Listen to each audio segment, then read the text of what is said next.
Vamos lá chamar o Breno Monsef para falar do aniversariante do dia, Breno. Vamos lá, nesse aniversário do Vasco, a gente fala, é claro, do Cruz Maltino, Maurício Lemos, zagueiro uruguaio, a recusa da proposta da parte dele, proposta do Vasco. Então, Maurício Lemos não vem mais para o Vasco, a negociação está encerrada. A última barreira para essa negociação era o próprio jogador, porque o staff do Maurício Lemos, Vasco e Atlético Mineiro tinham se acertado. Então, havia a barreira do próprio jogador. Ele não queria vir para o Rio de Janeiro, não queria jogar no Vasco desde o início, né? Tentou até ser convencido, seria um acordo bom para o Vasco, bom para o Galo e para o staff dele, na visão, é claro, de cada um, mas o Maurício não quis. E agora o Vasco vai atrás de outros nomes, porque um zagueiro e um atacante são as prioridades. E aí, quando a gente fala prioridade, não é que vão ser os únicos reforços a serem buscados. Só que assim, a janela está terminando, né? A janela acaba agora no início de setembro, então o Vasco tem alguns dias para buscar pelo menos um zagueiro e um atacante para essa reta final de temporada de Campeonato Brasileiro e de Copa do Brasil. O Maurício Lemos recusou, hein, o Léo? Cara, então, o que a gente sabe de bastidor é que ele quer receber tudo que ele tinha para receber no Atlético Mineiro, e aí não se sentiu tão seduzido assim pela oferta do Vasco da Gama, tem a adaptação dele ao estado de Minas Gerais, a BH, da família dele, e aí tudo isso pesa. Então não quer vir, forte abraço, e o Vasco também, acho que agora tem aí 11, 12 dias para achar um novo defensor. E aí o Vasco vai correr contra o tempo, sobre uma situação que a gente conversa desde o ano passado, sobre as poucas opções de qualidade ou confiáveis para o sistema defensivo do Vasco. E aí agora é correr contra o tempo. É igual criança com o trabalho da escola, né? Tem que fazer. Aí agora tem aí 10 dias para correr contra o tempo para trazer um jogador talvez um pouquinho mais confiável. Mesmo o Léo tendo algumas qualidades, já está no momento dele ser um pouquinho mais preservado, porque a sequência é muito ruim. Ele erra a primeira, aí acaba se perdendo em alguns jogos e acaba sendo responsável por, basicamente, a maioria dos gols que o Vasco sofre nessa temporada. Mas esse diagnóstico a gente já traz aqui há muito tempo, né, Azevedo? Não conseguiu ter sucesso nessa negociação, agora o Vasco corre contra o tempo. Tem bola para ter mais um jogador para o miolo defensivo.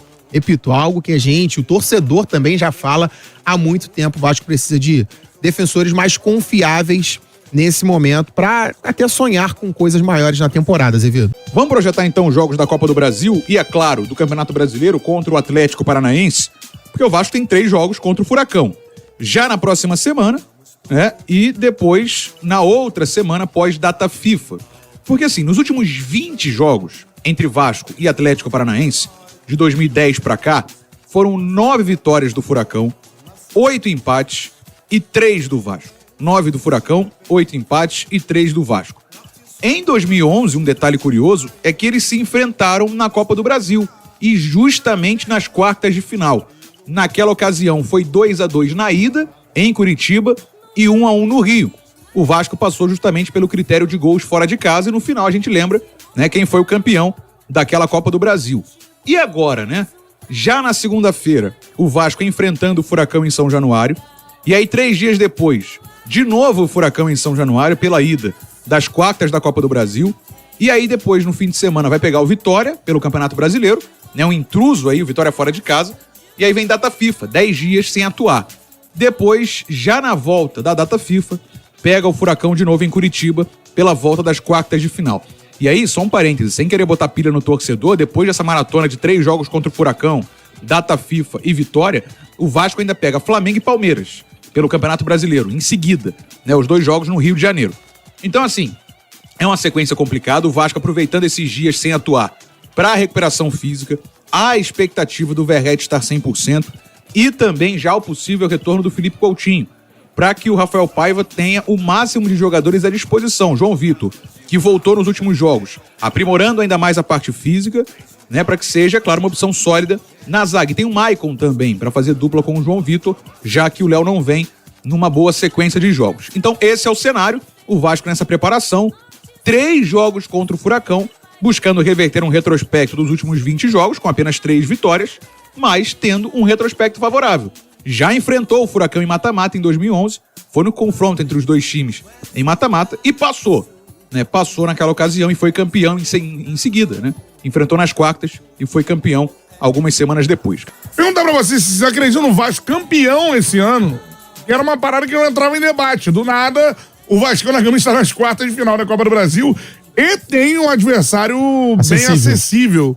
Vai jogar 2 vezes contra o Atlético Paranaense na próxima semana, né? Uma pelo Brasileirão, outra pela Copa do Brasil, as 2 partidas em São Januário. O que vocês acham aí? Ah, cara, é demais. Eu acho que... Difícil, é? É difícil, porque o Vasco, ele não tem um elenco, né, cara? É. O Vasco tem um time ok, que tá ali no meio da tabela. Acho completamente viável passar pelo Atlético, tá? Atlético Paranaense. Pô, você vê a tabela do Campeonato Brasileiro, Atlético é o 9º, tem 29, o Vasco é o 10º, tem 28, tá 1 ponto só atrás.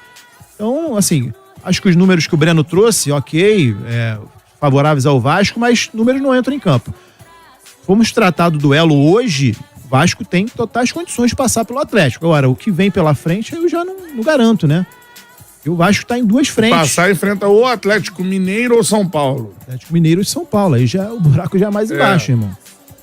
E aí, numa possível final, enfrentando um Flamengo ou um Corinthians ou um Bahia. Enfim, é difícil, né, cara? Mas Copa do Brasil é um torneio que às vezes dá essas surpresas, né? Sim. Quem diria que Santo André foi campeão? Acho o chaveamento Paulista, do Vasco pior, né? Na Copa do Brasil. Tá. E do outro lado, por exemplo, tem o Flamengo. Mas os outros times... O adversário mais difícil do Flamengo é o Bahia. É o Bahia. Do outro lado tem Corinthians e Juventude. Né? Com respeito ao Corinthians e Juventude. O Corinthians passou ontem na Sul-Americana, mas, cara, futebol do Corinthians. E um dos pontos na busca por um novo investidor na Vasco SAF é que o Vasco Associação não pretende ficar com o controle num possível novo investidor. Com a 777 não tinha isso, era 70-30, e com a atual configuração, hoje a Vasco Associação tem 69%, né? 69 contra 31, e é majoritário, 31 da 777. Não se sabe ainda se vai ser 90-10, como por exemplo é no Botafogo, ou 70-30, ou qualquer outra divisão. Mas a ideia é que o Vasco seja minoritário e siga como um consultor a ser ouvido, coisa que o Pedrinho antes reclamava na época da 777 e gerou tanto embate, né?